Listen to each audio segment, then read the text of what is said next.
Harika Hasini creations కి త్రివిక్రమ్ కి మంచి స్నేహం ఉంది. త్రివిక్రమ్ పై ప్రేమతోనే రాధాకృష్ణ నిర్మాత అయ్యారు. జులాయి, సన్ ఆఫ్ సత్యమూర్తి, ఆ వీళ్ల బ్యానర్ లో వచ్చాయి. అయితే ఆ సినిమా విషయంలో వీరి మధ్య విభేదాలు వచ్చాయని చెప్పుకున్నారు.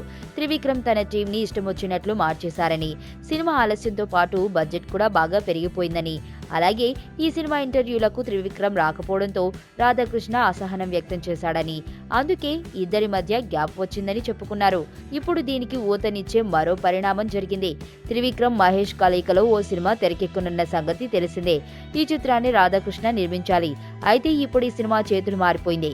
మహేష్ మొదట హారిక హాసిని నుండి అడ్వాన్స్ తీసుకున్నాడు.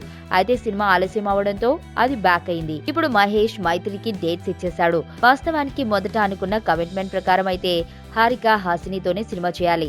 కానీ మధ్యలో మైత్రి వచ్చింది. అయితే ఈ విషయంలో త్రివిక్రమ్ కాస్త గట్టిగా పట్టించుకుంటే హారికతోనే ఈ సినిమా ఉండేది. కానీ త్రివిక్రమ్ మాత్రం లైట్ తీసుకున్నాడట. దీంతో మైత్రి మూవీస్ మహేష్ త్రివిక్రమ్ కాంబినేషన్ పక్కా చేసుకుందని ఇన్నర్ సర్కిల్ టాక్.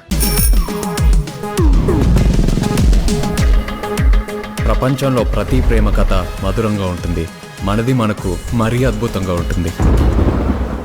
నా ఫీలింగ్స్ ఎక్స్ప్రెషన్స్ అన్ని పేపర్ మీద రాసి తనకి ఇస్తాను రా. అవసరమా రా ఇదంతా? ఇన్ఫాచ్యువేషన్ రా. రే, అమ్మాయిని చూసిన వెంటనే అలా